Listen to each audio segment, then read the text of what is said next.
Om Ajnanatimirandhasya Jnananjana Shalakaya Chakshurunmilitam Yena Tasmai Shri Gurave Namaha Shri Chaitanya Manobhishtam Sthapitam Yena Bhutale Swayam Rupa Kadamahyam Dadati Swapadantikam Vandeham Shri Guru Shri Yuta Padakamalam Shri Gurun Vaishnavamscha Shri Rupam Sagrajatam Sahagana Raghunathanvitam Tam Sajivam Sadvaitam Savadhutam Parijana Sahitam Krishna Chaitanya Devam Shri Radha Krishna Padam Sahagana Lalita Shri Vishakha Vitamscha He Krishna Karuna Sindhu Deen Bandhu Jagatpate Gopesh Gopika Kanta Radha Kanta Namaste Tapta Kanchana Gaurangi Radhe Vrindavaneshwari Vrishabhanu Sute Devi Pranamami Priya Vancha Kalpatarubhyascha Kripa Sindhubhya Evacha Patitanam Pavnebhyo Vaishnavebhyo Namo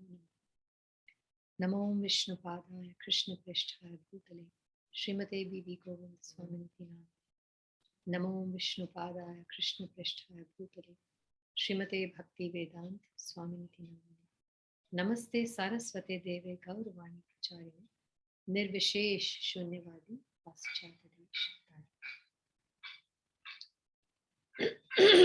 Hare Krishna everyone. So will we have cameras also or no? We are just 5 of us today.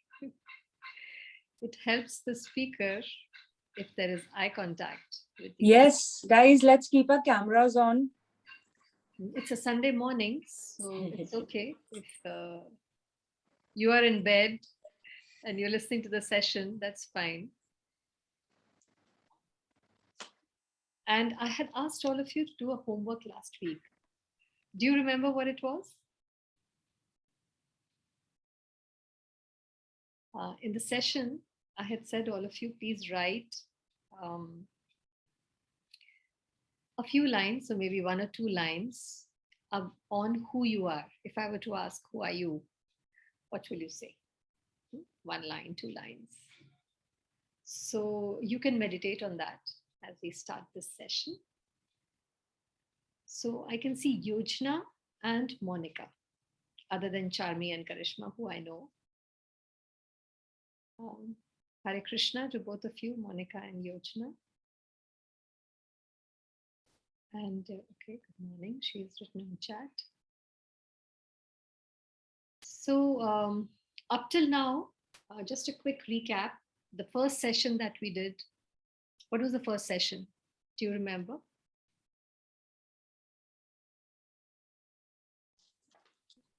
Search of happiness. So in that session, we understood the definition of happiness. You know, it's like you're looking for something, but you don't even know what it's like.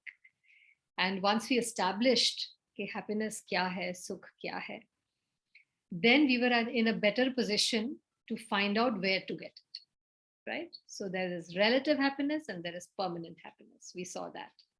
And we are all trying to fix the relative happiness, whereas if you fix the permanent happiness, the relative happiness takes care of itself. And then what was the second session? Does God exist? Yes. So then we saw scientifically whether he exists, you know, where we can prove it to the scientists, to all those who are looking for proof, some scientific tangible evidences. So we saw not one, but many evidences which science has not been able to explain or disprove otherwise. And that's how we reached to a conclusion. There's a higher source or a higher power that's running this extremely intelligent ecosystem in which we are in. And then after that, what was our next session about? I think one God. Yeah, she's written why so many gods. Yeah. So once we understood who God is by the definition given in Shabda Praman, we also have definition by Parashar Muni, who is the father of Vyasadeva, on who can be considered God. Anybody who fits that description can be called God. And we saw how there's practically no one who fits that definition. And we proved that it was Krishna himself who also boldly declares that Aham Sarvasva Prabhavo, I am the source of everyone and I am God. So then the question arises, but hum to itne sare gods dekhte hain, we are surrounded by so many gods. So then if there's one God, why so many religions? Why so many paths? And we saw that, right, in the last session. Why? Because not everybody is of the same caliber. Not only that, not everybody is of the same purity. There are people who would not want to control their senses or who would want to indulge in sense gratification. So each of them has to be helped. You cannot expect them to come up to the level of purity right from the beginning. So, therefore, as many needs and wants, as many desires, those many paths to help people come back to the absolute platform or the highest standard, but in a gradual way, in a step by step way, because Rome was not built in a day.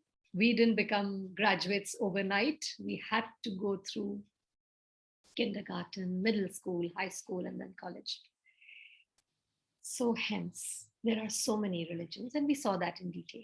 So, now we've established who's God. The question arises, who are we then? And that's the subject matter of our discussion today. So, let's start with the PPT. It's a very nice, interesting one, very interactive as well. And I'll just put it on.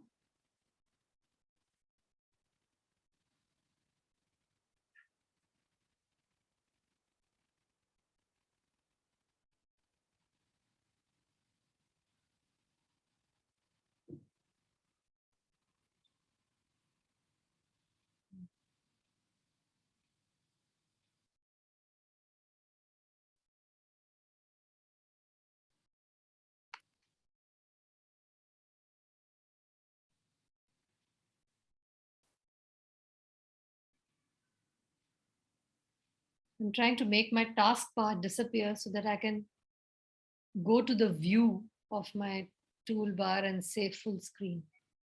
But my taskbar refuses to disappear. Any help there?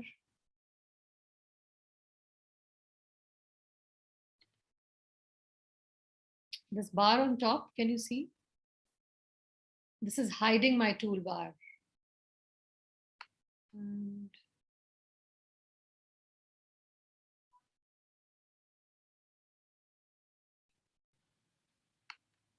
just try to do this full view now, full viewing.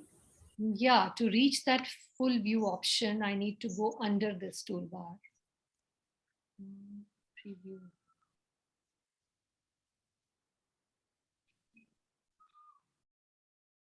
So generally it disappears after a while, but it's not doing that today. Okay, never mind. We'll just continue with this. You can probably cancel and then restart it. Cancel what? The slides. Mm-hmm. Okay.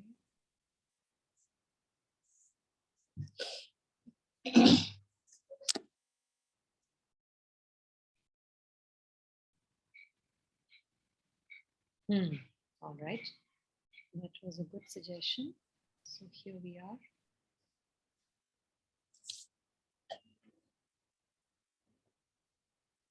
Yeah.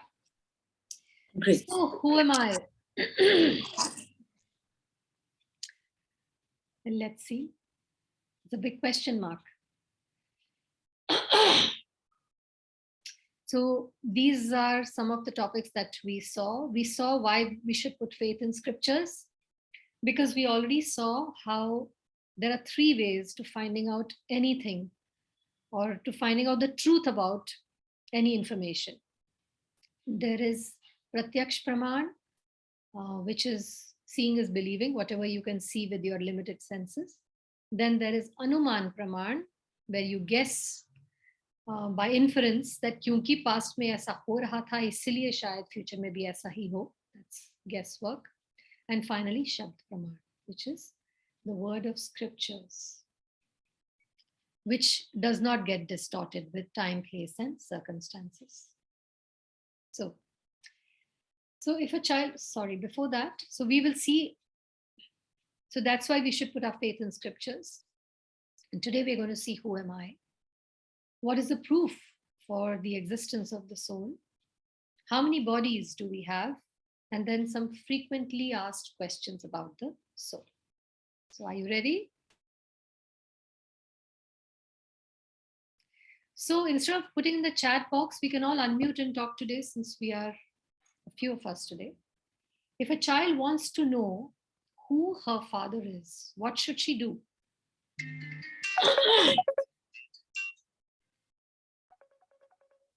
What should she do? If a child wants to know who her father is, okay, assuming that all of us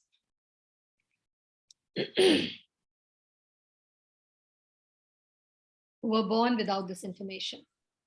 Inquire. So inquire, okay. Just a minute, I'll have to take this.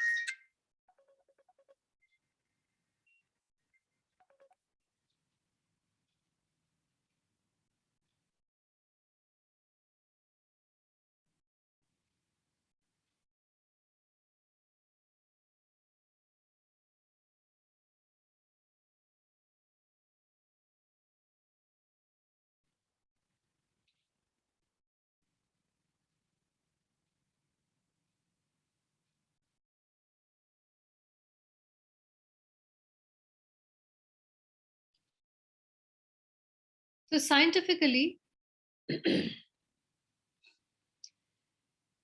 this is how you can go about it if you want to find out who your father is. If you've not been told who your father is, then you will have to do genetic testing, right? Which is actually a combination of both Pratyaksh Praman and Anuman Praman. Because if you have to really find out who your father is from the population of this world, assuming that we test only 10% of the males on the planet, we will have to test at least 250 million males. And now this is only 10%, okay? Or in 10% को test करने के लिए भी assuming that you do a fastest of fastest rapid testing, जैसे आजकल antigen rapid testing होती है. So assuming an average testing time of 100 seconds per male, we will have to do 800 years of non-stop testing just for 10 to cover 10% of the males on the planet. So we can hardly imagine the expenses involved, the records that have to be maintained, but this is a smaller problem. The bigger problem is, what if the father dies before all this testing is done? Or what if you die? What if one actually finds out, without finding out who the father dies or the person himself dies? So is science really the answer? Can science really help you in this? On how you have to find out, if you really have to find out genetically who your father is? Well, the answer obviously is it's not practical. No, it can't be done. But if your mother tells you that here, this is your father, that's Shabd Praman. You will easily put your faith in the statement of the mother, because you know that she is your caretaker and she will not misguide you. She will tell you the truth because she's your well-wisher. And so you will be saved from not only the anxiety of not knowing who your father is, but also you will be able to enjoy a relationship with your father through all your stages, right? From childhood to middle age to old age. Otherwise, you will use your entire life well into your old age, still trying to figure out who your father is, and you will miss the valuable chance of enjoying a relationship with him. So even if you look scientifically, Shabd Praman is what gives you quick results, reliable results, and helps you in developing a relationship. Hence, similarly, the scriptures are like our mother. The Vedas are our mother. And the Vedas like our mother, is telling us about our father, who our father is, what is our relationship with him. And therefore, the scriptures guide you in a very authentic way on how you should be developing that relationship. And they will give you more details about what does your father look like, what is his personality, what are his moods, his various feelings, and how does he express his love for you. You get to know your father very closely through Shabd Praman, through the Vedic scriptures, through the verses of the Vedas where the mother describes the father to you. Why would you not believe it? Why do you still challenge the scriptures? Why do you still challenge Bhagavad Gita? If clearly the Bhagavad Gita is stating again and again over the 700 verses where Krishna says that Krishnastu Bhagavan Swayam, Aham Bij Pradapita, I am the seed giving father, Aham Sarvasya Prabhavo, I am maintaining this universe, Matta Sarvam Pravartate, everything is coming from me, not only the material worlds, but even the spiritual worlds. Why would you not take it? So people may say, oh, but how can we believe, anybody could have tampered this? How can we trust the scriptures? What if tomorrow we find out it's not true? So let's take a look at how we live in our lives. Faith is a very integral part of our life. How many of us have put our babies through a head shave ceremony or a mundan ceremony, whether it's a boy or a girl? At that time, you're entrusting the life of your child in the hand of a barber, and completely unknown barber who you can hire for maybe 100 rupees, 200 rupees, or maybe 500 rupees. And he's using a very sharp tooled weapon, sharp tooled knife to scrape off all the hair from your head. So are you not using faith? You very easily trust that person and put your faith in him for such a menial job and for such a thing as so precious as your life. And there's hardly anybody in the planet today who has not taken a ride in the aeroplane. And how nicely we entrust our lives, the lives of our children, our husbands, our loved ones. उनको flight कई बार तो हम bookings खुद कर करके देते हैं अपनी family को. Whereas we have no idea who's flying the plane. We don't even know whether there's fuel in the plane. We don't even know the name of the captain, whether he's qualified. Has he come drunk to work today? Or he's sober? We have absolutely no idea. Yet, we fearlessly sit in a plane. And we assume that in the next 2 hours, as promised to us by that piece of paper called the boarding ticket, we will be delivered to the destination that we intend to go. So as you can see by these examples, we are putting faith in completely illogical, irrational, and complete strangers whom we've never met, may never meet in future, we don't even know about their credentials. Going under the knife of a group of doctors or a surgeon. Kitni baar hua hai that, after a surgery, the person realizes that he's in acute pain, only to be told कि वो गलती से doctor अपनी scissor पेट में ही भूल गया था, या अपना towel, surgical towel पेट में ही छोड़ गया था, and then he had to be reoperated to pull those things out. Yet we put our lives, we put our faith in these people. So if you can put faith in a human, knowing fully well that a human is prone to cheating, to making mistakes, is under illusion, and has imperfect senses, yet we hesitate so much and we give so much of arguments to put our faith in the Vedic scriptures, who don't even change their statements with time, place, and circumstance. So scriptures are like our mother. They should be considered like our mother. If these arguments are logical, then you will agree that the Vedas or our scriptures, the Srimad Bhagavatam and the Srimad Bhagavad Gita, are like our mother who tells us who our father is, who our supreme Lord is. And together you can build a relationship with your mother and father, and then you can get permanent happiness. Because anyways, when we cross the road, we are putting our faith on all those vehicles that are coming towards us, that they will stop, they will give you way, and they will let you cross. And there are so many of them. So you're putting your faith in so many little activities where your life is at risk, and you're putting your faith in total strangers. So why would you not put your faith in Vyasadeva or in Parashar Muni? So why are scriptures important? Because to get knowledge of any subject, you have to refer to a book in that field. For example, if you want to know about, say, a particular disease, you will go to a doctor, or if the doctor refers you to a manual, you will go and check it up if you want to know about the details of that disease. Or you want to know about a particular place, whether it is fit to travel, whether it's a nice place to spend a couple of days there. Again, you will rely on some written documents, some evidences, some pictures, some posts, some, what is that called? What people give about their opinions or their experiences about that place. You look at all those things. Similarly, if you want to get knowledge of God, you will have to refer to a book.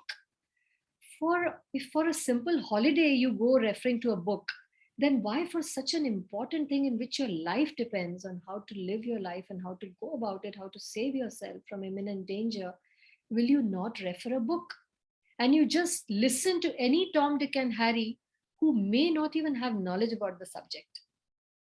So scriptures are important to give us an authorized information, an authorized knowledge. Just as we put our school in authorized schools, we don't just go and put them in any fancy looking building. Just because the building is looking good, will you give your child admission there? No. You will check whether the school is following a board, an affiliated board, and a board recognized by the council. And then you will make all these inquiries, and then you will come to a conclusion on which is the best school for your child. So you will go through documents, you will go through references by people. Similarly, for knowledge of God, it's not so cheap that you can just discuss it with anyone or everyone. You have to refer to a standard place of information, which is the Vedas. So the best way, the foolproof way, and the most reliable way is Shabd Praman, getting your information from scriptures. So coming to the question again, who are you? In one, we are 5 of us. Let's have 5 statements quickly. Who are you? Karishma, would you like to say?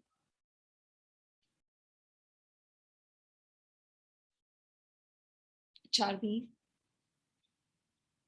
Let's see who all are there today. There is Ashish, Monica, Vaiji, Yojna, Hema.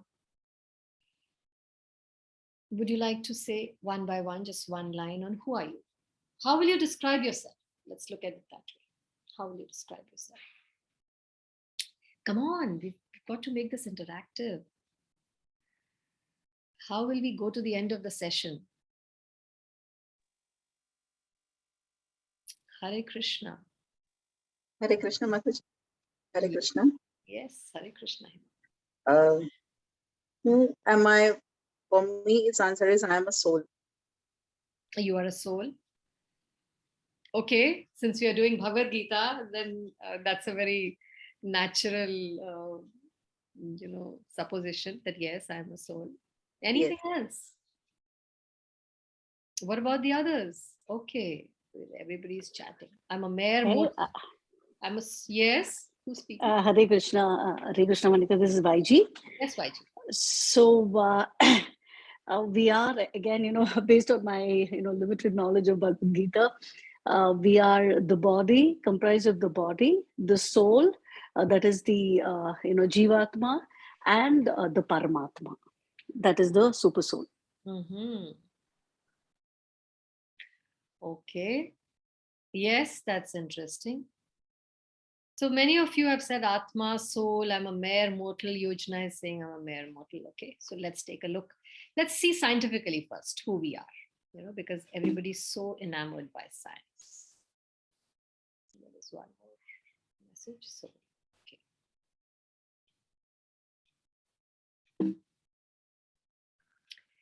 So this is Dr. Harry Monson. He's a professor of anatomy at Illinois College of Medicine. बहुत painstakingly पूरी उम्र लगा दी इन्होंने इस body को study करने में.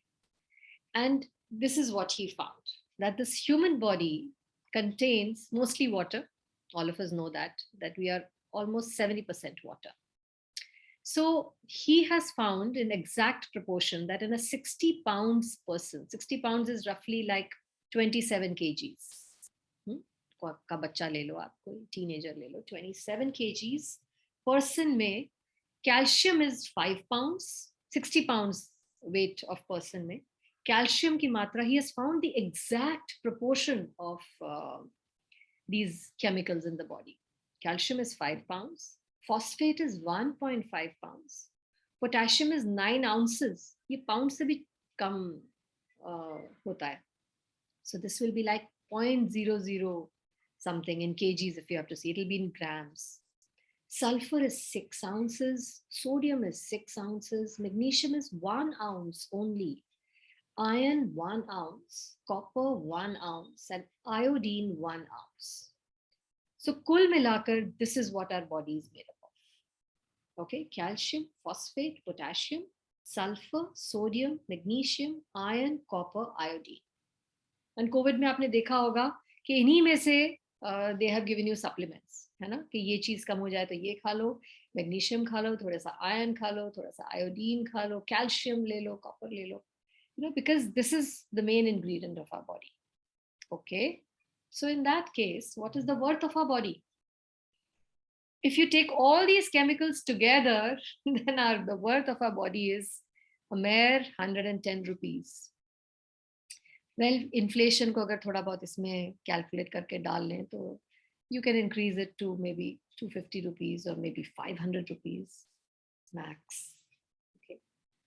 So according to Dr. Harry Monson, the total worth of our human body is 110 rupees. You can see the Mr. 110 rupees sitting there. Would you like to spend time with him? Would you like to interact with this body? Well, I'm assuming that the answer is no. So why not?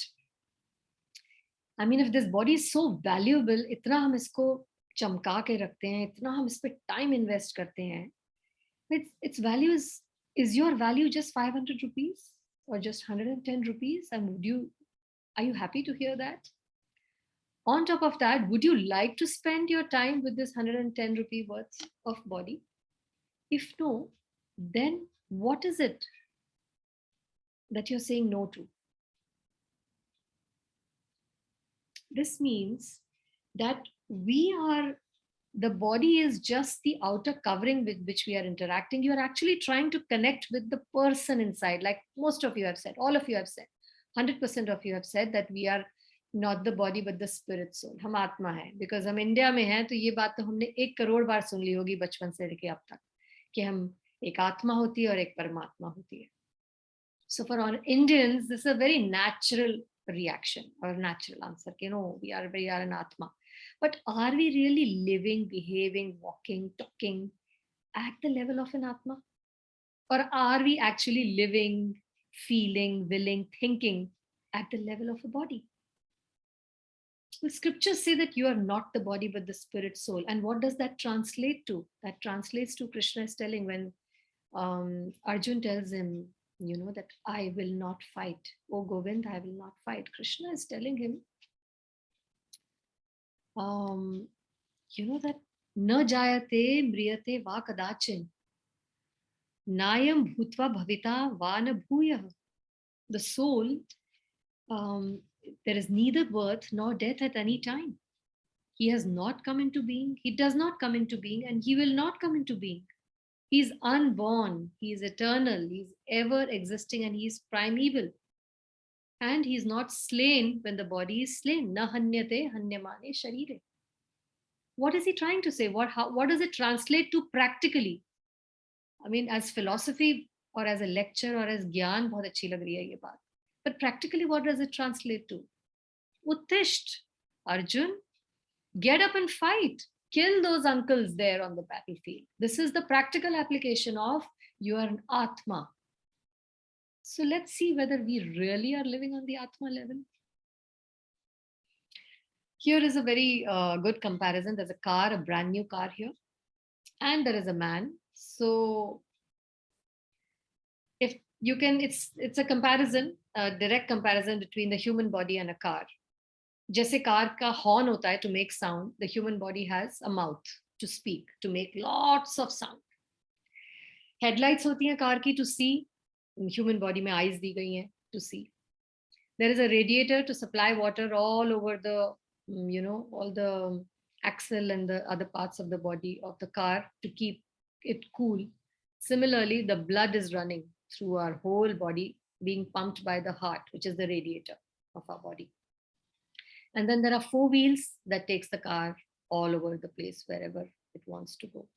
And similarly, in the human body, there are hands and legs to make it move from one place to another.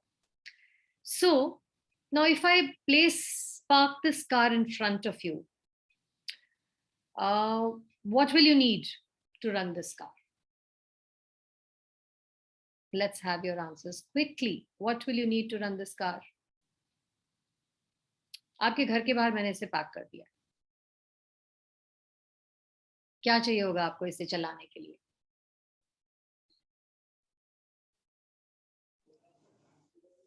Fuel and driver both. Very good. Who's that, Karishma? Hi, that's me, Yojna. Okay. Good to get a response from Yojna. Yes, Yojna. Fuel. Yes, Karishma says fuel and Yojna says fuel and driver. Absolutely. So अगर मैं आपकी car fuel से भर के, oil से भर के आपके घर के बाहर पार्क कर दूं, will it move? No. I may equip it with a GPS. I may equip it with the latest sensors. I may give it automatic ignition. Will it still move?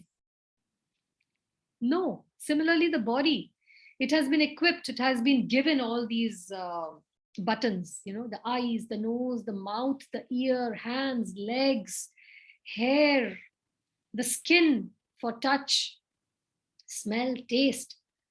But do all these things make it move? Do those chemicals that we just saw, the list of chemicals, can they make this body move here, as Dr. Harry Monson has done? If I collect all of these chemicals together in a bag, will that bag move? Can the skeleton move? Although it will have all of those ingredients. If not, why?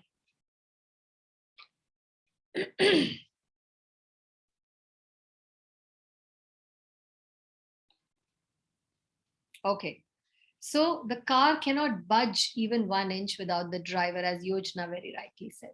Similarly, the human body, despite having all the ingredients, cannot function even for a microsecond unless there is a driver within the body. जैसे car को latest gadget से भी अगर आप equip कर दो, फिर भी एक ड्राइवर चाहिए उसे चलाने के लिए. Otherwise, it will keep standing there and it will rot, despite being equipped with the highest technology. Similarly, a healthy body equipped with all ingredients still cannot perform or budge or hear, speak, see, unless there is a driver inside that body to run it. And so we come to a very, very interesting story. Now, this is the story of this old woman. As you can see, she was a very rich, successful woman, and बच्चे बहुत अच्छे इन्होंने set किए, and all the children went to different cities to make a life of their own, and her husband also passed away. So ultimately इनकी life में एक ऐसा time आया when she was all alone by herself and she was very old. So the children would come meet her for some time, once a year, maybe twice a year, and go back to their own lives. So she had become very lonely. Neighbors were very busy. Nobody would want to spend time with an old person because they are slow, they are, hard of hearing. So, kul milakar, she was very, very lonely. So one day she decided that, look, I have so much money and I have all that I need to make my life comfortable. Why am I spoiling my life like this? So let me go and get a pet, but let me get a low maintenance pet, so that at least I will have something to look forward to and spend my life with. So she went to the marketplace and she went to a pet market, and there she saw a man selling different kinds of birds in a cage. And he had, three types of cages. There was one silver cage, there was a gold cage, and there was an wrought iron cage. So when she asked the price, he said, well, this is a silver cage, 99 sterling silver. This will cost you 10,000. The gold one will cost you 40,000. And the iron one will cost you 50,000. So she was intrigued. She said, really? Gold se bhi zyada mehenga is loha? Why is your iron cage the most expensive? I mean, I can understand silver and gold, but what about this? He said, well, because the resident of this cage is very special. This parrot in this cage can speak and can be trained in a second. Whatever you tell, it can speak. So she says, really? So she calls him and she tells him, say Hare Krishna. And the parrot says, Hare Krishna.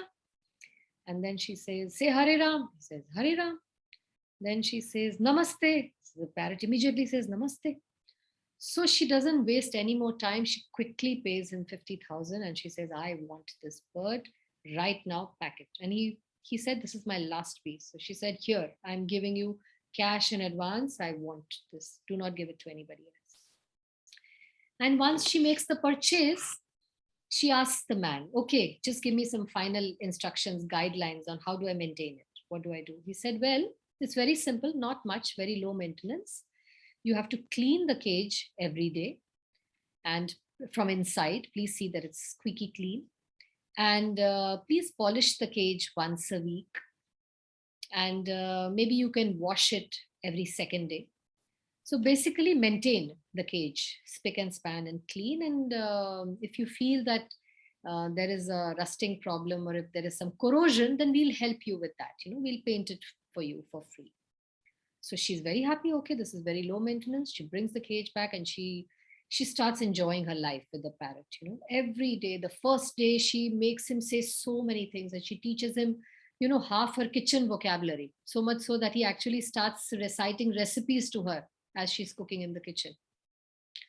And second day, the same thing continues. She starts talking to him. She teaches him new words. She teaches him her own language, something a little bit in Marathi. He's very happy, she's very, very happy. And third day, fourth day, fifth day, the parrot becomes a little slow, and he doesn't respond as quickly as she would want him to. And by the 8th or 9th day, 10th day, when she gets up in the morning, he won't even reply to her good morning. When she says Hare Krishna, he won't reply. When she says Hare Ram, he won't reply. And she gets first she gets worried, then she gets annoyed. I've paid such a big amount and I'm following all the instructions and it's just lasting me 10 days. So she immediately calls her driver, goes to the shop and tells the man, look, you've cheated me. I want a refund. He says, why? What happened? She said, here's your cage. As you can see, I've maintained it so well. It is spick and span, squeaky clean. I have scrubbed it. I've even polished it myself. Every day I took such great care of this cage. But this parrot has stopped responding. I mean, just after 10 days, he's not even, you can see, he's become so lazy. He does not want to get up. He doesn't want to talk. So you've given me a fraud. And then the man, he becomes serious. He says, madam, I think you need to pay me back 1 lakh. Of course, you paid me 50,000, but now I demand that you give me 50,000 more. And she's shocked. She said, what do you mean? Why? He said, because You asked me for instructions on how to maintain, and I told you about how to maintain the cage. But what you are trying to enjoy is your interaction or your relationship with the bird inside. Did you feed the bird anything? She said, well, no, I didn't feed him anything. Says, well, if you haven't fed the bird anything, no amount of your polishing the cage is going to give you any more pleasure or is going to nourish that bird inside the cage anymore. So you have ill-treated. You have actually committed a great, it's like you've committed murder by not taking care of the bird inside the cage. You overly took care of the cage, which was the house for the bird, but you neglected the bird completely, so much so that you have threatened its life. I will have to really check whether he's even alive. What to speak of he talking to you from tomorrow. So you have neglected, ill-treated, murdered cage. So you need to pay me compensation. And the lady was shocked when she, when she heard this and she realized this. And so, my friends, this lady is actually none other than you and me, all of us in this world. We are so busy scrubbing our cage, our bodies with vitamins and organic food and no pesticide food and, accessories and gadgets and what not, saunas and spas and holidays to maintain this body. And day by day, year by year, you are wondering, despite spending half your fortune on maintaining this cage, you're getting more and more restless. You're getting more and more low on energy. You're getting more and more tired, anxious, like the bird inside, because you have completely neglected feeding the soul inside the body, who is the driver, incidentally, of this body. So driver ko neglect kar rahe ho, driver ko khana nahi khila rahe ho, and you're expecting the car to take you all around the world. And who is to blame? So what is proof for existence of the soul? What is proof that there is a soul inside you?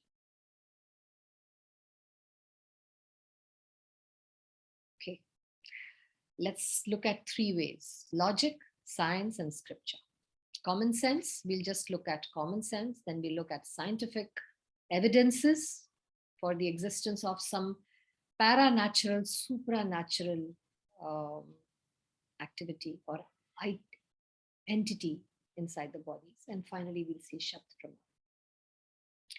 So if you go by common sense, when a person dies, we say he has passed away. So who has passed away? You can still see him lying there. Yet we say, wo chal base, wo nahi rahe, wo to samne hi hai. So why do you still say ke wo chal base? Because the driver passed away. All the chemical ingredients of the body are still there in that bag in front of you. But the driver, the owner of those chemicals, has left that car, has left that vehicle. And therefore, you say that the person has passed away. So even by common sense, if you see, you are more than this body. There is some driver, there is some, there is another higher entity that is driving this body. Okay? Because otherwise, why would you say that he is no more, where you can see him right in front of you, and you're actually picking him up and putting him in the flames or putting him in an incinerator, and yet you're messaging everyone, calling anyone, he is no more. So who is no more? I mean, it's just common sense. If you see, so if you go by introspection, if a man is appearing happy and gay in front of you, it's not the body, it's not the cage that is happy. There is a driver inside that body that is giving him these sentiments of happiness and sadness. So clearly, there is something higher than the body. Now, this is very interesting. In science, you can see it by these 2 ways. NDE and OBE, near-death experiences and out-of-body experiences. Dr. Michael Sabom, you can Google all these doctors. Dr. Michael Sabom has spent his entire life researching near-death experiences, and he's documented them. And he has shortlisted and come to the conclusion that many patients who have almost died, but somehow they have been able to bring them back, resuscitate them from the verge of death, have all shared that they were able to see themselves on the operating table. You know, like you can see this man, and he shared his experience that I was actually on top. I was looking at my own body from top, from high above the operating theater, the operation lights, and I could see the doctors working hard on me to resuscitate me. And not only that, he said, I felt lighter than when I was in the body. When I was in the body, I felt so heavy and full of pain. When I was outside, I was painless, I was lighter. And I didn't want to enter into the body back, but I could hear whatever they were saying. Okay. And similarly, so there is a sense of being dead, but all the people who are almost, they're in between that fine line of death and life, they all share that they have a sensation of floating above their body. You know, they actually can get up from their body, and then when they turn back, they see the body is still lying down, but they are up, and they have a sensation of moving upwards through a narrow tunnel. Some people call it a wormhole. You know, that they are through a wormhole and a narrow passageway.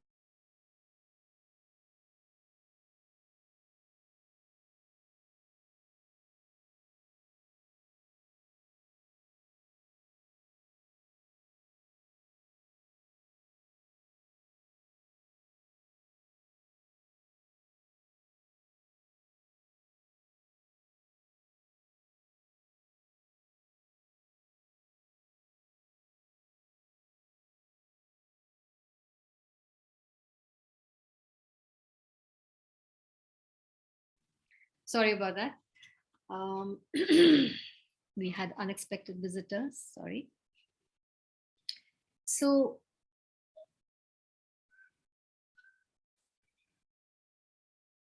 near-death experiences have been described as encountering a being of light, a very strong and fierce light that blinds them. They're not able to see the person behind the light, but they went through a feeling of being returned to the body, often accompanied by reluctance. Most of them have shared that we never wanted to enter back into the body because the body felt like a cage. And we didn't want to be encaged. We wanted to stay free. Yet we were forced to enter into it. Similarly, there's Dr. Ian Stevenson. He is a professor of psychiatry in West Virginia, USA.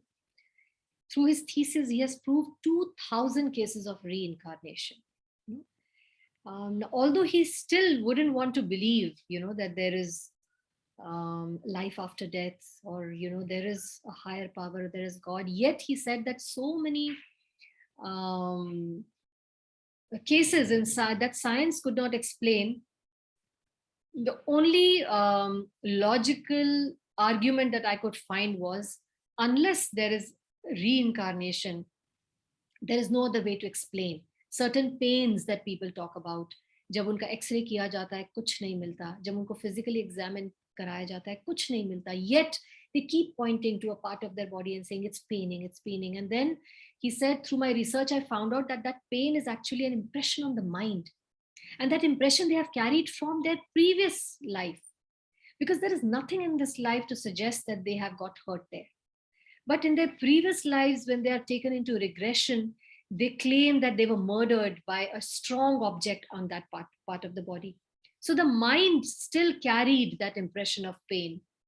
So he said, reincarnation only is able to explain these kind of things.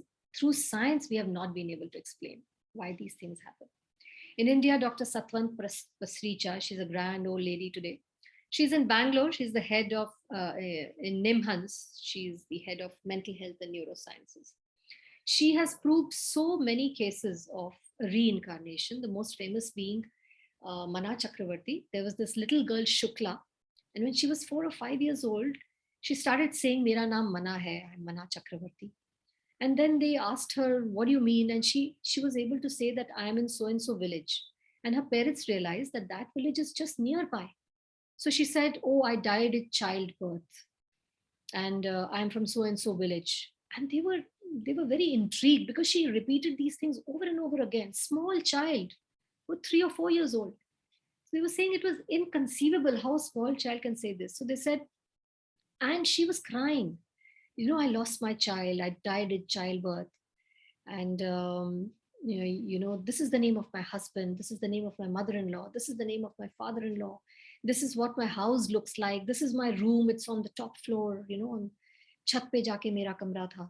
So they decided to investigate. They took her, and they went to that village. She was able to describe the address.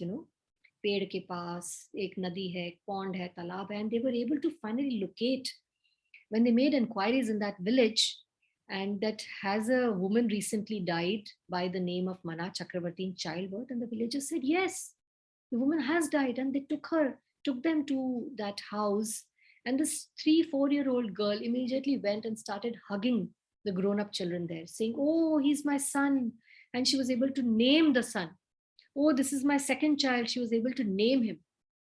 When she looked at the third child, she was not able to name him because she had died during the birth of that child. So उसका नाम उसे नहीं पता था, बाकी दो का नाम पता था. हस्बैंड का नाम ठीक बताया, सास ससुर पहचान लिए, वहां बैठे हुए थे इतने सारे बूढ़े लोग, उसमें से पहचान लिए ये मेरे सास ससुर हैं. So these are proofs that yes, your soul is on a onward journey. You can't say that you were born now on, agar aapki supposing your birth date is 24th August 1970, you can't say that that's when your life started. No, that's your current temporary life that started. Your life started millions of years back. This is not your permanent birth date. You are just in transition.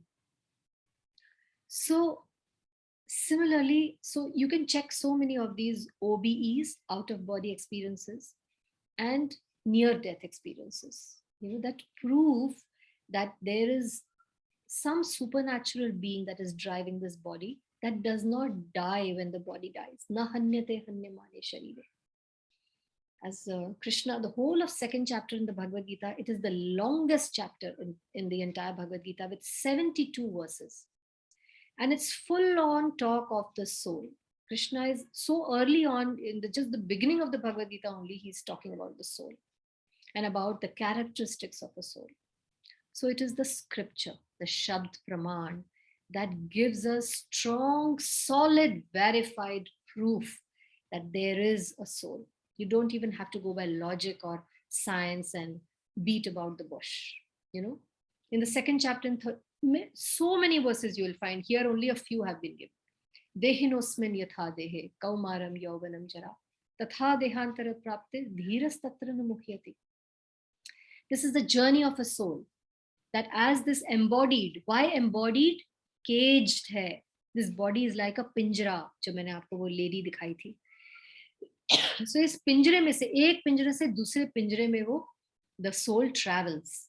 Embodied soul, जबकि वो free होना चाहता है, स्वच्छंद रहना चाहता है, लेकिन वो इस वक्त पिंजरे में कैद है. So he passes first from the body of a baby. Soul वही है, body बदलता रहता है. पहले baby की body, फिर वही soul baby की body छोड़कर, where is that baby's body? All of you have kids. When your child was 1 year old, can you see that body any longer in your house? No, but the child is still there. Matlab that body has been discarded, is it not? But the soul is still there. And the soul is currently in a different body, that of a boyhood, a boy's body. And then that body also, that soul is going to leave very soon in front of your very eyes, and he's going to become a youth. From boyhood to youth to old age. Similarly, from old age, it disintegrates. And once it disintegrates, it's ready to take another body. Prabhupada says, what is the difficulty in understanding? That as you are changing your bodies from a baby's body to a toddler's body, to a small boy's body, and then a teenager's body, and then a young man's body, and then a middle-aged body. So many bodies you have changed. There are 6 stages in every human being's life. So 6 bodies, stages the soul has gone through. So why after death it will not go into another body? It will continue. Why will it stop at death? This is proof You know, this is more of the same thing. These are dioramas, very nicely explained in ISKCON temples, where you can actually see the evolution of the body, right from this baby here, it goes a full circle, comes back to this 110 rupees bag of bones and chemicals. And then the process starts again. Punarapi manaram, puranapi janaram, punarapi जननी जठरे शयनम. अलग अलग जननियों, अलग अलग mother's के womb में, जठरे womb में शयनम, सोते हैं बार बार. हम again and again we take birth in the womb of different types of mothers. So why don't we remember our past lives? You know, if reincarnation is so real and it's beyond doubt, why don't we remember our past lives? Because of the fact of death. Because death resets our RAM, our memory card, and makes it 0, 0. So you forget who you are, where you came from, where you're going, and you start again. Because otherwise, it won't be possible for you to take birth in the womb of another mother if you're still stuck in your past. No? So,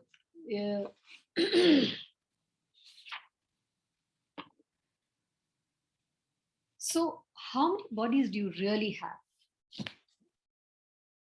Now let's see how many bodies. You actually have 3 bodies. 2 of them are made from the inferior energy and 1 is made from the superior energy. So the body that we are seeing of each other right now is the gross body, which is made up of earth, water, fire, air, ether, bhumi, anal, vayu, vapo. And Bhagavad Gita again, Krishna explains that from this mitti only this body is made, this gross body. Jin ingredients की ये material world, ये धरती बनी हुई है, उन्हीं ingredients की body बनती है. But above this body or under this body, there is another layer. That layer is the subtle body, which is made up of mind, intelligence, and false ego. This is your second body.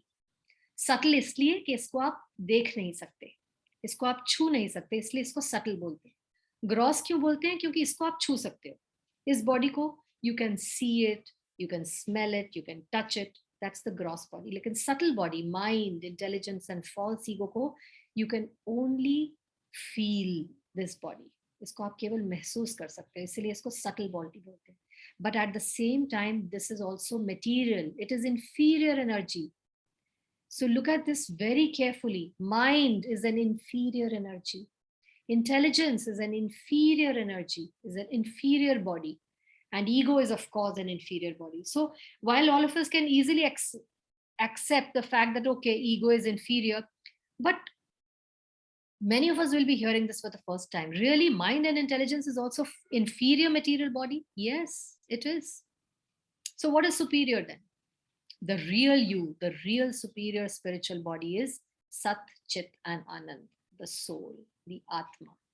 उसके 3 ingredients हैं या 3 characteristics हैं. It is eternal, न हन्यते हन्यमाने शरीरे, nothing can kill it. You can't soak it, you can't drown it, you can't burn it, you can't cut it, you can't dry it. It's above, it cannot be killed. So it's eternal. It's chit, full of knowledge. उसे कोई doubt नहीं है. मैं कौन हूँ, भगवान कौन है, हमारा क्या रिश्ता है, हम यहाँ क्या करने आए हैं. Full knowledge है. There is no covering. And Anand, because it is full in knowledge, it is always in bliss, always happy. So let's take a look at what is this subtle body. Gross body, you can say you have a 3-piece coat. Just to help you understand, this picture will make it very clear for you.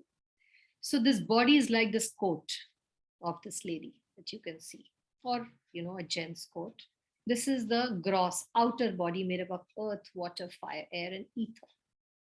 उसके नीचे जो आप पहनते हो, the waistcoat, that is your subtle body, mind, intelligence, and false ego. और इन दोनों को किसने पहना हुआ है?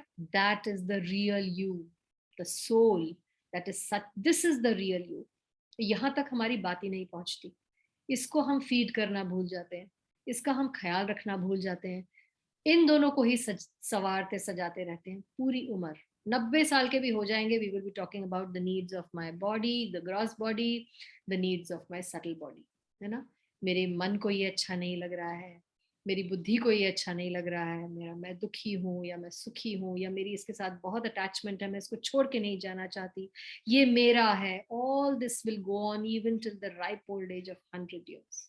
You will be only working at this gross body, subtle body.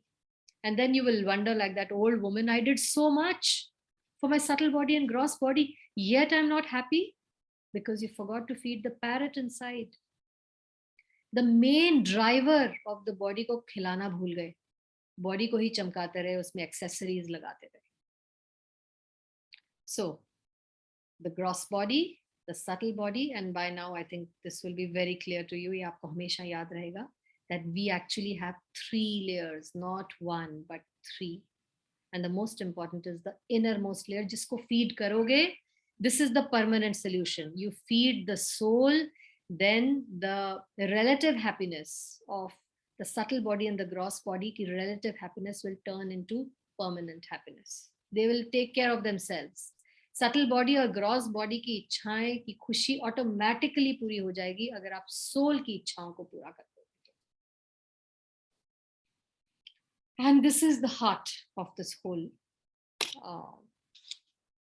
session today. This is a description straight out of the Srimad Bhagavatam. This is not an example that has been made by any of us. This is exactly from the verses, the shlokas of the Srimad Bhagavatam, where Vyasdev is saying that you are this driver sitting in this chariot. Okay, you are here, the soul. You are sitting here, and here who is driving you, आपका जो servant है, वो है intelligence. Here you can see this man in a cloak, this wearing a black cloak. This is the intelligence of the soul. So this is the subtle body, है ना? Soul के ऊपर subtle body है, mind, intelligence and false ego. ये intelligence, and this intelligence controls the reins. ये reins दिख रही हैं आपको? These reins are the mind.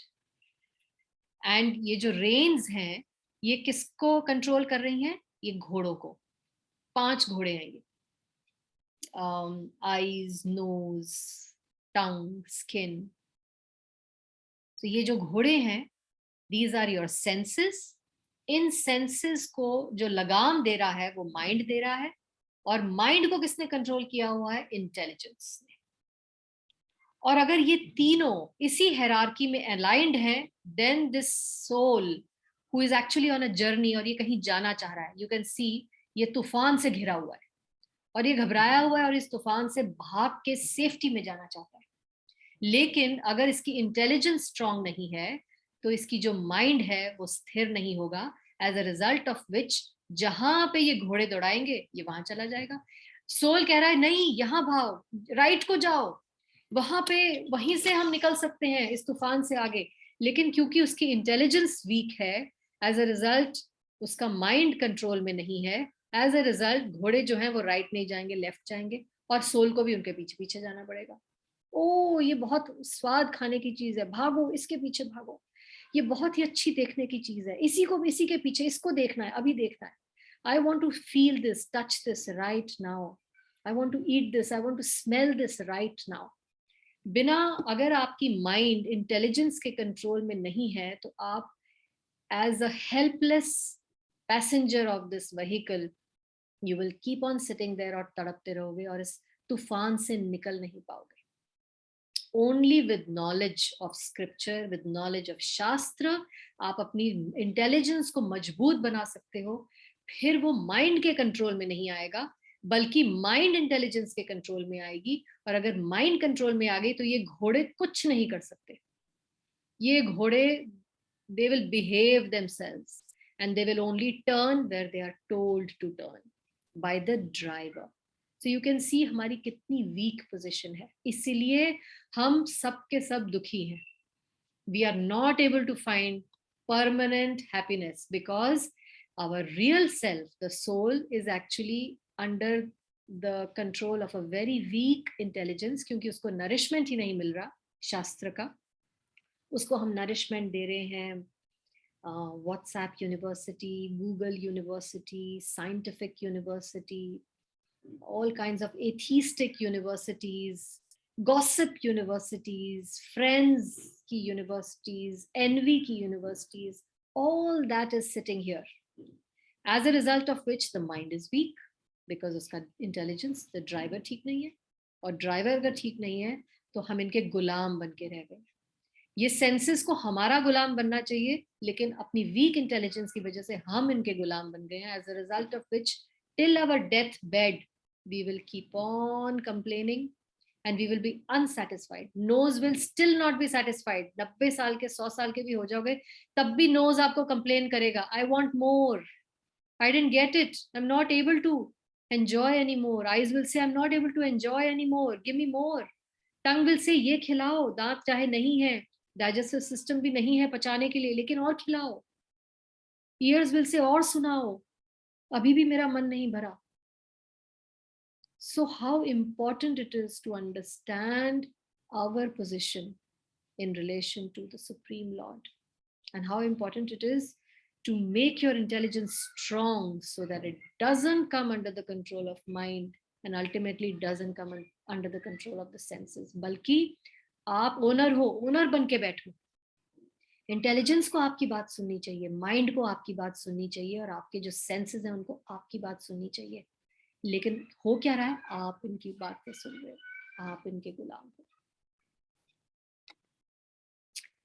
So, some frequently asked questions about the soul. What happens to us after death? Krishna explains, Vasamsi jirnani yatha vihaya, navani grinati naro parani, tatha sharirani vihaya jirnani, anyani samyati navani dehi. Just as a person puts on new dresses, giving up old ones, the soul accepts new bodies, giving up the old ones. So you can see our journey. शास्त्र, हमारा जो शास्त्र है, शब्द प्रमाण है, that says evolution होता है, लेकिन not like Darwin, कि बंदर से आदमी नहीं बनते, लेकिन जो सोल है वो अलग अलग स्पीशीज में से होकर गुजरती है. पहले एक्वेटिक्स बनती है, फिर रेप्टाइल्स बनती है, फिर बीस्ट्स बनती है, और फिर 84 लाख योनियों में से निकल के फाइनली ह्यूमन बनती है. And it leaves behind all these bodies and keeps on taking new bodies. This is what happens to us after our death. Nainam chindanti shastrani, what I said, the soul can never be cut by any weapon. Shastrani cannot be cut. Nainam dahati pavakaha. Pavakaha means fire. Cannot be burnt by fire. Na chainam kledyanti apo. पानी में से डुबाया नहीं जा सकता, ये डूब नहीं सकती. न शोष्यति मारुतः, ना ये सुखाई जा सकती है विंड से. So the soul is eternal. So is the soul in every body the same soul? ये जितने भी लोग आपको खचाखच भरे हुए दिख रहे हैं, क्या सब में एक ही सोल है? You can unmute. No. Why not? क्या है फिर? They have different souls. Everyone's carrying their different karma. Yeah. So each body has a unique soul. Even if you are twins, you cannot say कि वो एक जैसे दिखते हैं तो दोनों में एक ही सोल है. इनके बूट्स भी एक जैसे हैं, खाते भी एक जैसा है, सोचते भी एक जैसा है. होगा ऐसा. But soul is two. Everybody has a unique soul. No two bodies can have one soul. One soul cannot share two bodies. Natva evaham jatunas. Yes. Anita ji, do the souls evolve gradually? Say if it goes from one body to the other body, do they evolve in a different way? What do you mean by evolve? Means do they grow? Not like obviously in a physical way, but like, finally it's said that once you grow to a you can reach your higher soul. So do they gradually reach their highest soul? Their Yes. highest potential? So potential, yes. There is no higher soul. The soul itself is high. It is pure spirit. It is made up of Sat, Chit and Anand. So it has the same quality as that of Krishna. But yes, when you become fully conscious that you are the soul, not this body, that's when nobody can take your happiness away from you. And you will grow only through,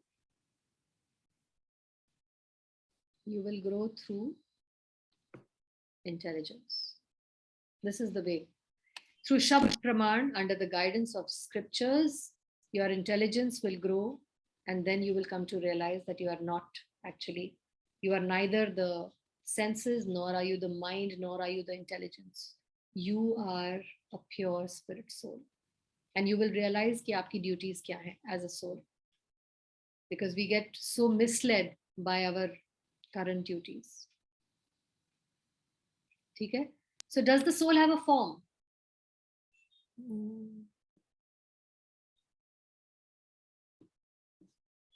No. That's a googly question. Okay, who said no? Karishma. Okay, Karishma, I would want to hear the others as well. We need at least 6 answers. Does the soul have a form? No, no, mother. Hema says no. Yes. Ashish says yes. Interesting. YG? Yeah, I'm sure it has like like a small form, like usually you have in those in the TV and all, they show you that diya kind of a thing. Or probably they have like a small form, that's how it keeps transferring to different bodies. Well, let me get the name right. Ashish and Charmi are right. The soul has a form.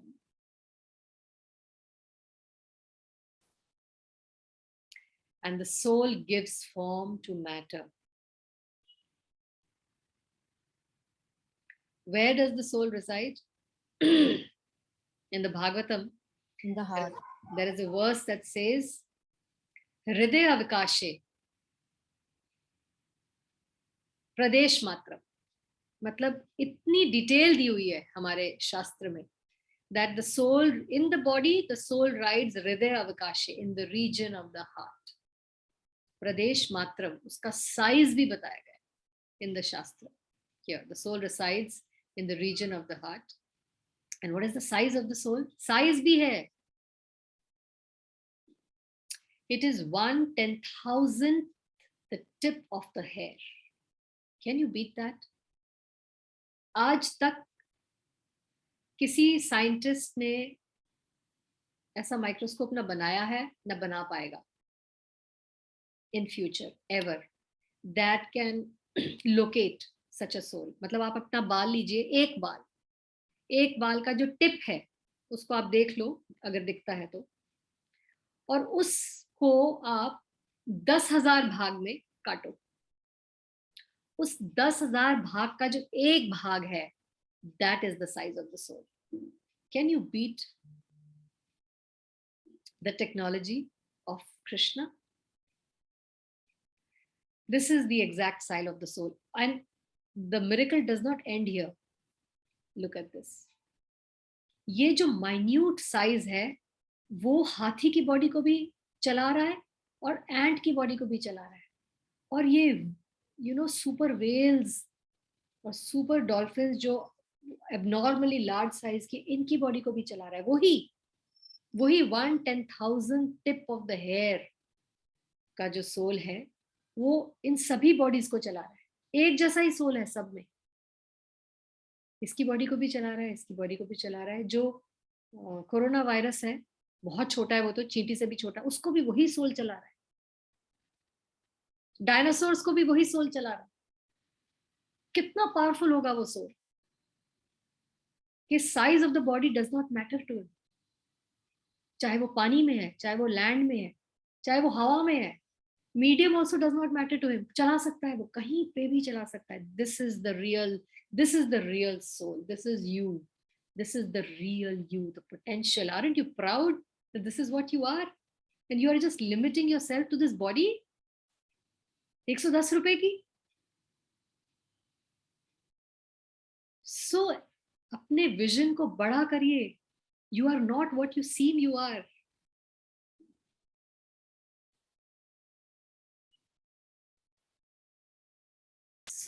How can you see the soul? कैसे देख पाओगे? Science के जरिए से तो बिल्कुल नहीं देख सकते. So just as how will you see the oil in the oil seeds? Sunflower oil निकलता है ना इन sunflower seeds से. उसी तरह घी निकालते हैं हम दूध से. उसी तरह गन्ने में से हम गन्ने का रस निकालते हैं. कैसे निकलता है? अगर गन्ना देखोगे तो रस दिखेगा नहीं. ये ग्लास ऑफ मिल्क है. Can you see any ghee here? Can you see any butter here? No. These are sunflower seeds. Can you see any oil here right now? Anything liquid? No. Yet they contain this. इनके अंदर वो potential है. Seed में oil का potential है. दूध में घी, पनीर, मक्खन, दही का पोटेंशियल है. दिख नहीं रहा आपको अभी? पोटेंशियल है. उसी तरह ये गन्ने हैं जो इसके अंदर स्वीट शुगर जूस का पोटेंशियल है, गुड़ का पोटेंशियल है, जैगरी का पोटेंशियल है. और वो पोटेंशियल कैसे निकलता है? Through a procedure. ग्राइंड करना पड़ता है उसको मेहनत करनी पड़ती है, उसको एक प्रोसेस में से गुजरना पड़ता है, तब जाके निकलता है. उसी तरह you are the spirit soul. आपके अंदर इतना पोटेंशियल है, अनबिलीवेबल पोटेंशियल है, लेकिन उस पोटेंशियल को रियलाइज करने के लिए आपको एक प्रोसेस के थ्रू निकलना पड़ेगा, एक प्रोसीजर के थ्रू निकलना पड़ेगा. तब दूध में से घी निकल पाएगा और आप उस you will be able to see it. So कैसे? am I Yes. then are we right to say that we can see the soul through the kindness of heart, or because that is how you will polish or evolve yourself, and through the action, through your kindness of heart, you will be able to see how the soul is? Yes. Okay. Yes, that is very true. But उसकी full understanding आपको अभी बताई जाएगी, because that's vague. You still don't know what to do, है ना? So जैसे material science की different branches हैं, हर branch का एक tool होता है ना. Physics है, उनको tape चाहिए होती है सारा time measure करने के लिए. Chemistry में you need all these beacons, all these beakers, test tubes. ये आपको पूरी ये apparatus चाहिए. बायो के लिए आपको माइक्रोस्कोप चाहिए, है ना? To bring out the result, you need an apparatus, you need a tool. उसी तरह ये जो soul है, if you want to see the soul, what is the apparatus? Spiritual apparatus चाहिए, क्योंकि soul spiritual है. तो जाहिर है कि gross और subtle body से तो वो realize हो नहीं पाएगा. तो उसके लिए आपको क्या करना पड़ेगा? थियोरी. पहले तो आप थियोरी उसमें क्या लगाओगे? Shastra. Study of shastra. That is the theory that will tell you how to utilize this soul और how to squeeze the juice out of this soul. And procedure क्या होगा उसका? Mantra meditation. chanting the names of the Lord, the bona fide primary names of the Lord. The Lord has two kinds of names, primary and secondary. We're talking about mantra meditation of the Lord of the universe and his primary names. Not that you can make any mantra a mantra. Cat, cat, cat, cat, dog, dog, dog, dog. इतने सारे मंत्र चल चुके हैं आजकल. We are not talking about those. We don't know what results they will give if they are not mentioned in scripture. You may end up becoming a cat or a dog in your next life, maybe. But if you follow through the study of scriptures, शास्त्र में दिए गए मंत्र, शास्त्र के प्रमाण से जो मंत्र आ रहे हैं, if you meditate, if you practice mantra meditation, you will be able to see the soul. And yes, the soul can be seen by spiritual practices. The soul has a shape. The soul has features. The soul has a swabhav, a nature, but you will be able to realize it when you go through this procedure of mantra meditation. You will actually realize who you are. You will actually realize your real identity. In the spiritual world, all of us have our own unique spiritual names. ये हमारे current temporary names हैं, Karishma, Vishakha, Vaiji, Hema. But we have a permanent spiritual name. You will be able to realize that when you spend a lifetime in mantra meditation under the guidance of scriptures. So there is a procedure. There is a bona fide procedure, not whimsical, haphazard, anything off the Google or anything what some Baba said. We're talking about procedure coming down from parampara, a bona fide procedure. Just as if you write a letter, abhi to khair, letters are outdated, but if you still today want to post, you will not go to any red box which is painted and looking just like a post box. Kisi bhi laal dabbe mein dal doge, which is beautifully painted, clean, will it deliver your letter? No. Only that box which is authorized by the government will deliver your letter, right? Why? Because it has been authorized. It is in the procedure, it's coming as per the government. So then only to that box the government official will come. Take the letter from there, go to the post office, segregate it, and then send it and dispatch it. Similarly, if you want results, you will follow bona fide authorized literature, scripture or the parampara or the teachers that are coming in a bona fide line. In a parampara, self-styled godmen, single man shows who are not following their teacher or their predecessor may not be coming from parampara. There are so many self-styled godmen today who are very successful. Bhagavatam says that such cheating gurus will be very successful in Kali Yuga. They will flourish. So don't even go by their success. Because every dog also has his day.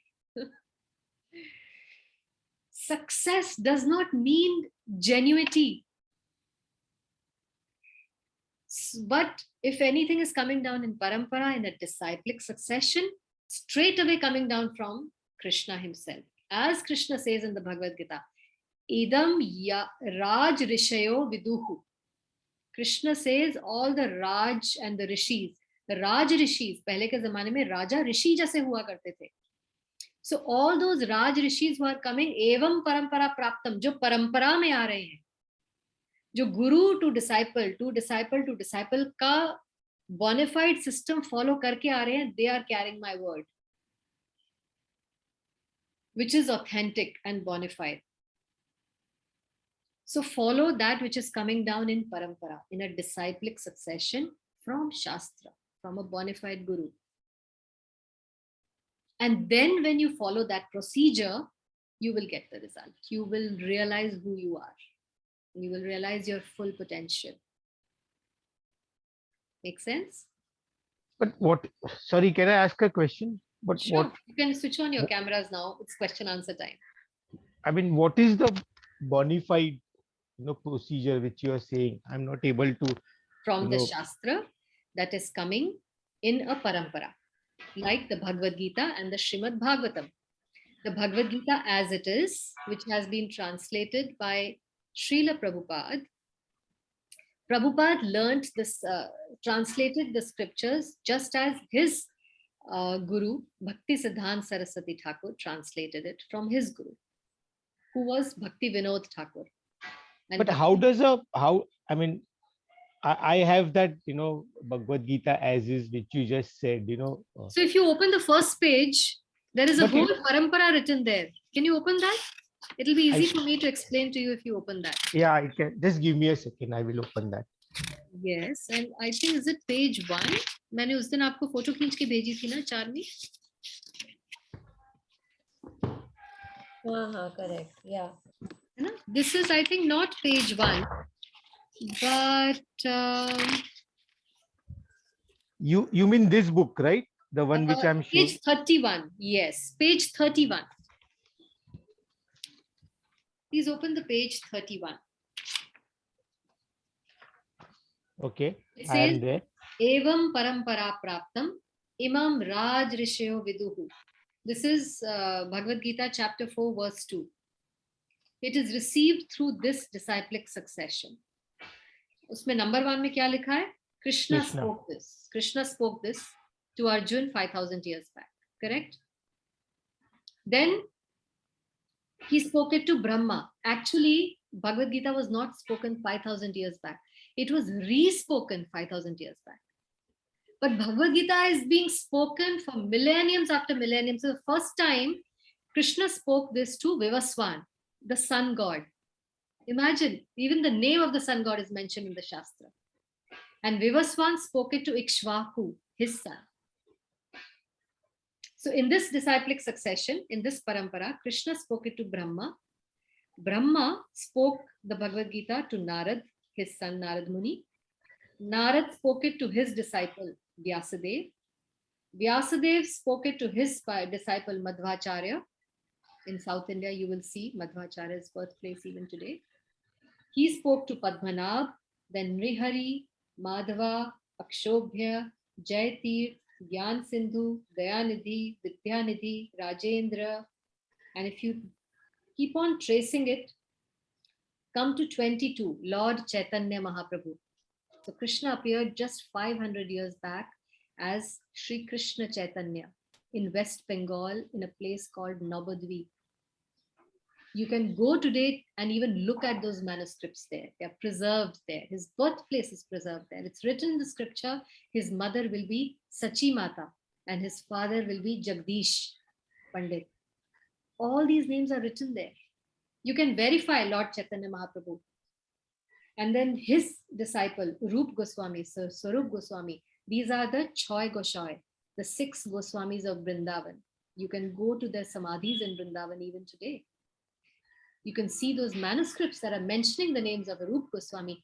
Even today, Brajvasis, do you know how they celebrate Guru Purnima? They celebrate it as on the birthday of Sanatan Goswami. That's written here. He was the elder brother of Rup Goswami. He is their guru of all the Brajvasis in Vrindavan. His birthday is celebrated on Guru Purnima as Guru Puja because he was their guru. They considered these 6 Goswamis as their bona fide gurus coming straight down from Chaitanya Mahaprabhu.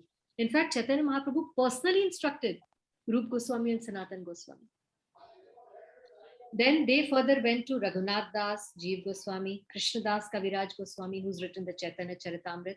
That manuscript you can still go and see in Mayapur. My son has left today morning for Mayapur to take darshan of this manuscript. Then Narottam Das Thakur. You can go and visit these people's birthplaces. Read the books written by them, handwritten, still preserved in palm leaves.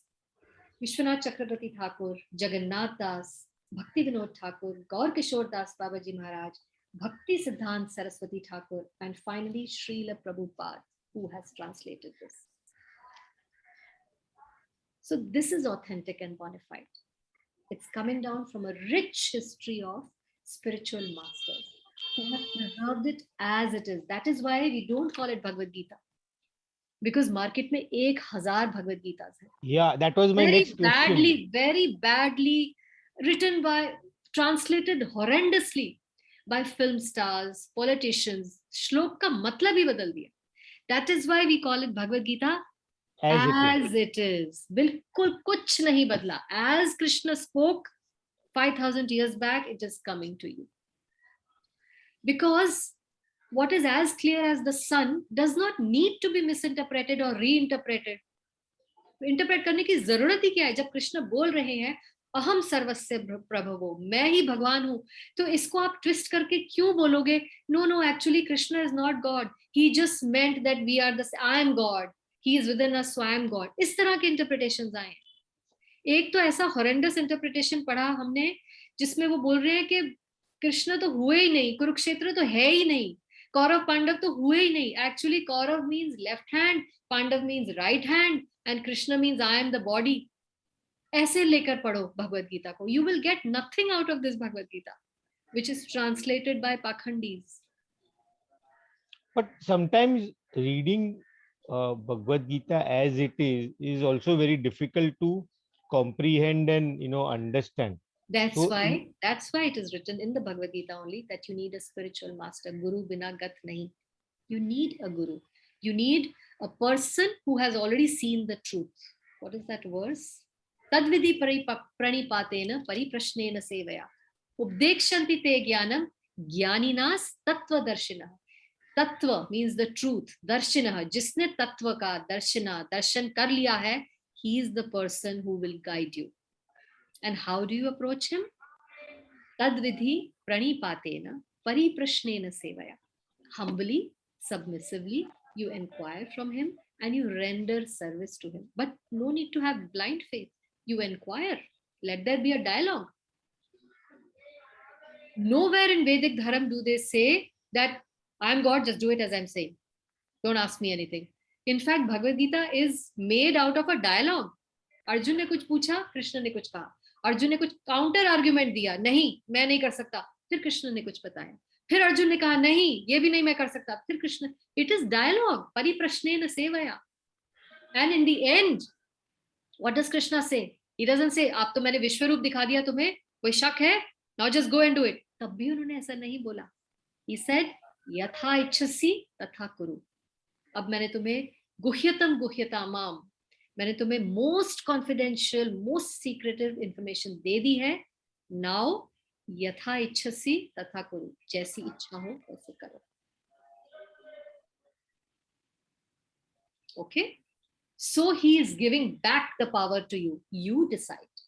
I am giving you the right guidance. I've given you all the knowledge and information, but the final choice you will have to exert.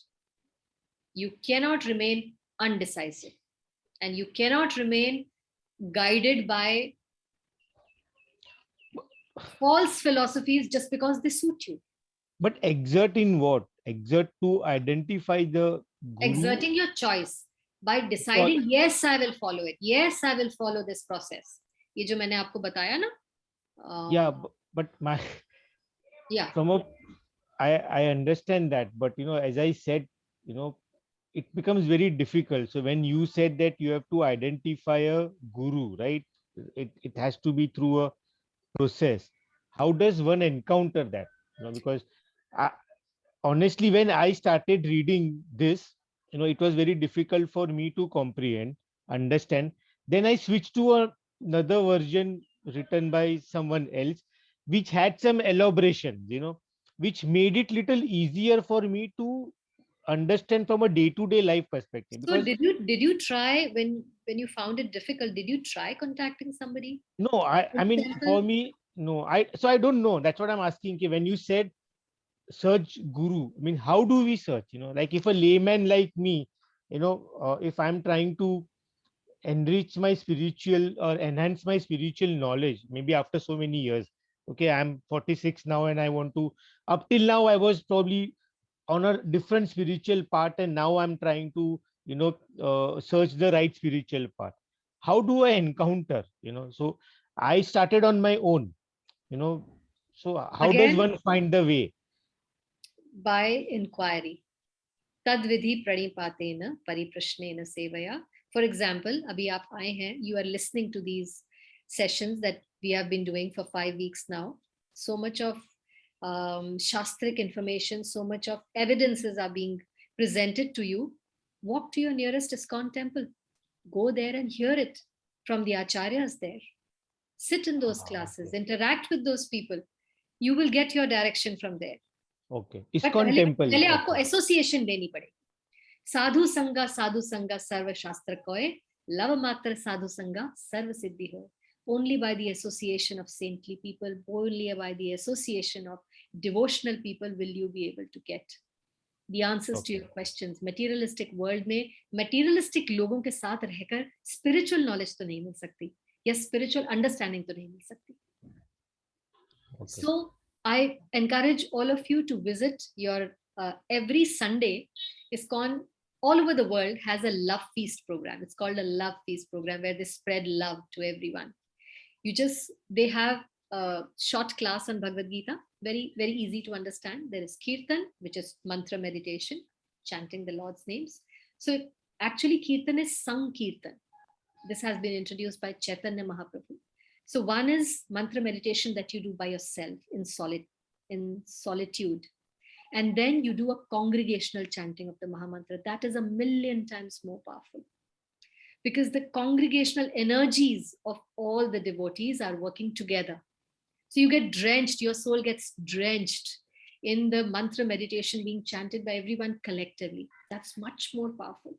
So every Sunday we have this Sankirtan, congregational chanting of the holy names, a short class on Bhagavad Gita, and then there is spiritual food, prasadam, lunch prasadam for everyone. This is the kind of atmosphere that you should plug into to bathe your soul, to nourish your soul.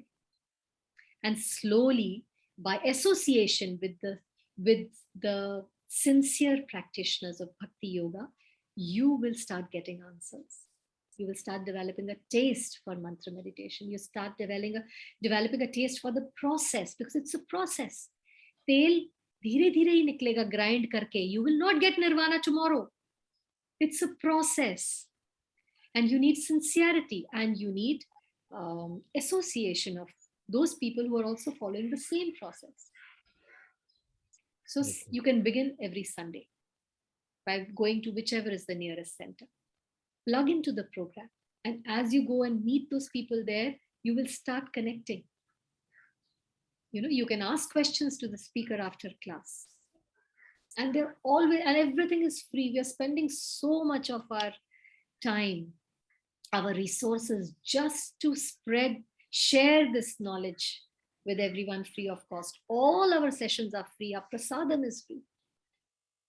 Jabki we do need resources to run a temple. But we do this for our own purification. Why am I giving these classes? Because it's purifying my soul, helping me connect with my soul. Like you just said, kindness makes the heart. You said something, no? How do I? Yeah. This is See kindness. the soul. How do I see the soul? But this is kindness kindness. of heart. This is the practical application of kindness. Sharing this knowledge with strangers, people you've never met before.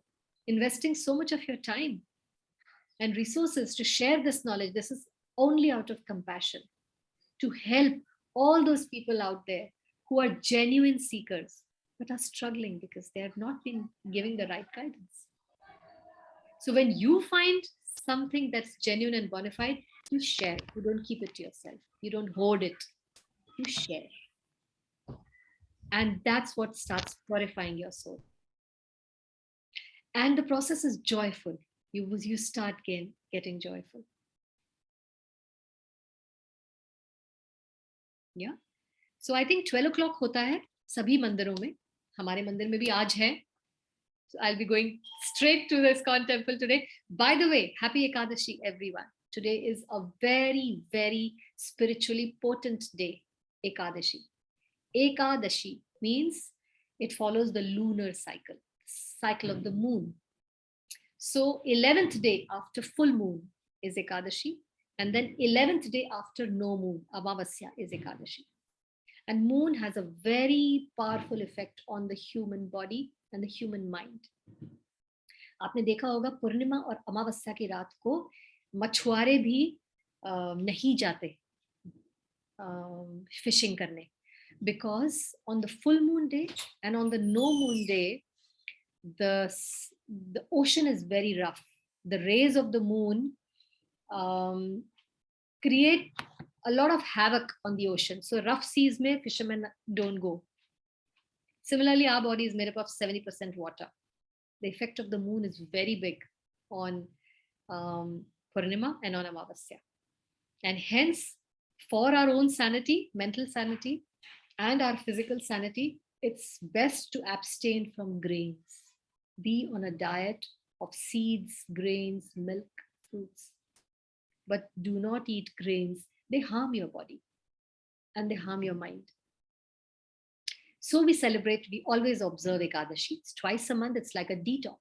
But what is special about Ekadashi is it's also a mental detox along with the spiritual detox. There is no other detox in the world that can claim to give you a mental detox also. So this is both a spiritual detox and a material detox. So it's very good to observe Ekadashi. So today is Ekadashi. I'll be going to the temple. We will all have Ekadashi prasadam. There'll be a feast. It's not that you'll be starving. There'll be so many things. And it's offered to the Lord, lovingly offered to the Lord. So it's purified, it's potent. This is the kind of atmosphere that you need to plug into to get answers. You can never do mantra meditation alone. You can never understand the scriptures alone. It has to be done sanidhya mein. Okay, yeah, understood. Thank you so much. My pleasure. Yes, Charmi, you're smiling, laughing. I think we've taken too much time. Is that what it is? No, it was very interesting. In fact, I also have a couple of questions, but I'll keep it for the next time because, you know, it's almost 12. And but it was a beautiful session, really. Very good it was. I'm going to watch it again, in fact, to take some notes. Yeah, please do. I'll post the PDF. मैंने पिछले session की भी अभी PDF डाली नहीं है. I'll post that as well. Yes. Thank you so much, everybody. And Mataji, thank you for listening. And I think our next session is the last one, right? Yes, we've done 5, right? Yes, this was the fifth one. Yeah. Yoga for the modern age. And What Ashish is asking. That's Okay. what will be the final session. क्या करना है? कैसे करना है? yes. That will be done Ashish in. also had like a lot of a few questions on Jainism and all, which I shared with you. Yeah, who had that? Ashish. Oh, that was Ashish only. Yeah. Okay. Yeah, so like I shared those verses with you, that King Nabhi in the Srimad Bhagavatam, Nabhi's son was Rishabdev. Rishabdev is none other than a Vishnu incarnation. He's the incarnation of Vishnu. He came as Rishabdev. And Rishabdev further had 100 sons. और 100 पुत्रों में सबसे ज्येष्ठ पुत्र जो था वो था भरत महाराज. और भारतवर्ष उनके नाम से पड़ा. He was such an illustrious king. So I'm just tracing the lineage for you from Srimad Bhagavatam. And Rishabdev, the Lord, Vishnu himself, actually came to teach people how to be detached from this world, because people had become overly attached. So he used to behave like a madman, because he wanted to show that I'm not attached to anything of this world, even though he was king. He was a Rishabh. He was King Rishabdev. So, you know, he would even smear his own stool and urine on his body, but it was fragrant. 80 miles तक खुशबू आती थी उनके stool और urine की, क्योंकि भगवान है वो तो. He's just play acting like a human being. So you would smear stool and urine on his body. Why? So that people keep away from him and he is able to do mantra meditation. He's able to connect with the Supreme Lord. So, and he was trying to teach people by his actions on how to practice bhakti yoga. So he came like an avadhut, in that mood of an avadhut. But since Kali Yuga was already there, Kali Yuga had started. So his successor, King Arhat, who came after him, misinterpreted what Lord Rishabdev was doing. Lord Rishabdev he's Vishnu himself, was smearing stool over his body. So King Arhat concocted a new religion, which was not according to the Vedic parampara. What the scriptures से जो परंपरा से जो चली आ रही थी teachings, उससे divert होकर he concocted his own religion, saying कि we can all smear our body with stool, our stool, materialistic लोगों का, the stinking stool, and we don't have to follow the rules and regulations of the Vedas, and we can just live a life of a vagabond, of a avadhut. So वो part copy कर लिया ऋषभदेव का, of being an avadhut, but not following any scriptural injunctions or rules and regulations. Fully, while Rishabdev was teaching detachment, King Arhat was teaching indulgence of the senses. Hence, he is called atheistic, because any school of religion that does not follow Shabd Praman, does not follow the Shastra, has to be considered atheistic, because he did not consider Vishnu to be the Supreme Lord. He did not consider Rishabdev to be Lord Vishnu himself. He considered him like an ordinary human being. Hence, he is considered atheistic. And he gave rise to this religion called Jainism, which may have some sattvic aspects of fasting and all, but if they are negating the soul of the Shastra, कि Vishnu Bhagwan nahi hai, हम ही भगवान है, मैं ही भगवान हूँ, then anything, even if they are doing something good, is to be considered atheistic, because foundation उसकी गलत है. है ना, जो विष्णु को नकार दे कि वो भगवान नहीं है, मैं भी विष्णु, तुम भी विष्णु, हम सब विष्णु। हमने अभी देखा, फर्स्ट सेशन से देखते हुए आ रहे हैं, भगवान किसको बोला जाएगा, है ना, supreme controller, supreme proprietor, you know, उंगली पे आप, एक उंगली पे पर्वत तो क्या, एक बिल्डिंग ही उठा के दिखा दो, कार ही उठा के दिखा दो, गोवर्धन पर्वत तो क्या उठाओगे? How can you claim to be God? Isn't it? So these kind of, all of them then will be classified under atheism. So it was a diversion from, and this is the nature of Kali Yuga, that people will divert from the Vedic Shastra and they will concoct new religions. Why? Because the Shastra teaches a life of regulation, teaches a life of rules and regulations, teaches a life of purity. And we don't want to be that anymore. We want shortcuts. We want to enjoy. We don't want regulation. We want indulgence. Shastra says no meat eating, no illicit sex, no gambling, and no intoxication. But can you say that? Bombay में dry day लगा के देखो, जला देंगे, जला देंगे. So such people will look for Jainism, this ism, that ism, that gives them permission. क्योंकि अंदर से सोल को तो भूख है शास्त्र फॉलो करने की.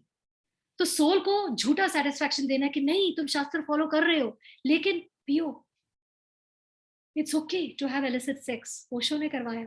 So convenience based. Convenience. लेकिन सोल की भूख है. शास्त्र को फिर भी शास्त्र ढूंढ रहे हैं.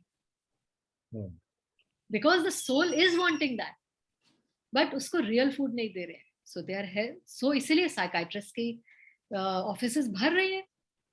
Mental, क्यों आपको mental मिलेगा ही नहीं. Peace of mind.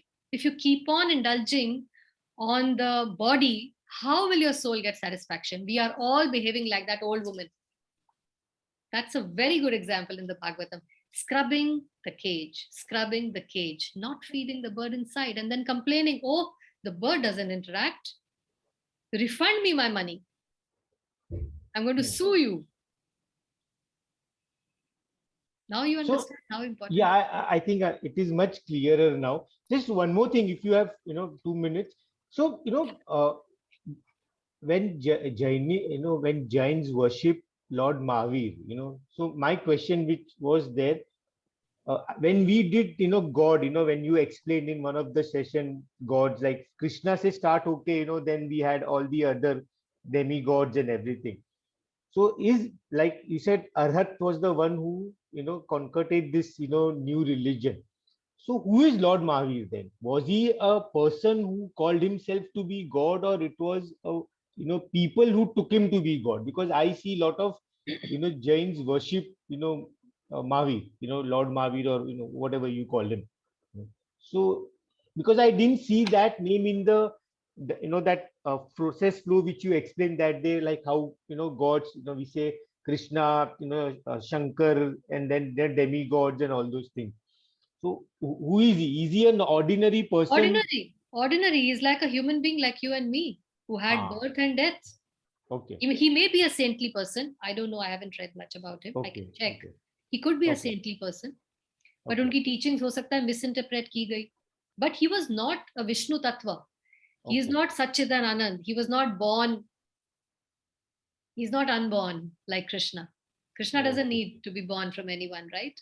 Yeah, right. Yeah. Okay, so that's the difference. Okay, I think much clearer now. Okay, just one maybe last question we can discuss maybe in next session when you have time. Is it okay to follow two philosophies simultaneously? Maybe we can discuss it. I know you are hard for time. दो किश्ती में एक एक. Will you reach your destination? I know, no. But there are a lot of people, who still try to reach the destination, दो किश्ती में करके try to get the. Use your logic and common sense. आप पहुंच पाओगे. Forget river, pond ही कर लो, अपने घर का pond ही लगा लो, सोसाइटी का स्विमिंग पूल ही लगा लो. Okay. दो रबर ट्यूब्स में पैर डाल के स्विमिंग पूल के दूसरे एंड पे पहुंच जाओगे. Right. So then it's like you have to probably completely passionately devote yourself to the philosophy which you believe, and then No, I'm not saying that. Give it a chance. Explore it. Give it time. First, invest some time in it. जाइए, 1 महीना जाकर देखिए. Do it for 1 month, 2 months before you want to come to any conclusion. but Like Krishna philosophy says, tells conclusion Arjun. cannot come in 1 or 2 months. If you take my example, to be honest, I was practicing Buddhism for last 20 years. I've been Oh, practicing the Buddhist philosophy, Nichiren Daishonin Buddhist philosophy, for more than 21 years. Okay, now suddenly I've started reading Bhagavad Gita. So my question is for myself, and I know a lot of people on this group also follow Buddhism. Okay, I can. So my question is that, is it okay to follow two philosophy, or then you lead to confusion? So rather than purifying my mind, I'm actually confusing my mind, because not both the philosophies will not, yeah, their objective will be to definitely nourish and flourish or polish your own self, but then the path may not be the same. well, by all means. अब आपने 20 साल से तो की हुई है, like you're saying खुद. Right. अब 20 साल के बाद भी अभी आपको conclusion नहीं मिला है. You Right. still are looking for answers. That speaks volumes about what you're following. 20 साल में तो आदमी कहाँ से कहाँ पहुंच सकता है. तो अगर आपको नहीं मिला है अभी तक भी conclusion, it's a good time to understand from the scriptures whether they're able to give you the answers to your questions. But Vanita ji, sometimes there are, sometimes you're very inquisitive also to know, even though you're following, say, one path, for example, even if you're doing Bhagavad Gita, but still if you're getting to know from different, medium, you're always inquisitive to know and know more and understand. Okay.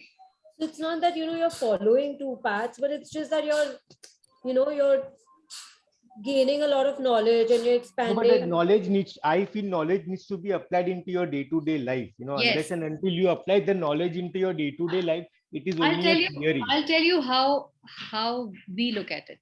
My personal experience. A genuine spiritual path will give you results. It's a process, like we saw. है ना? Apparatus है, experiment होता है. है ना? There is an aim of the experiment. There is an apparatus. Then there is the process, and then there is a result. Result भी लिखते हो ना at the end कि ये मिला. Hence the conclusion. So if you're following a bona fide religious spiritual process, you will get some result, a measurable, tangible result.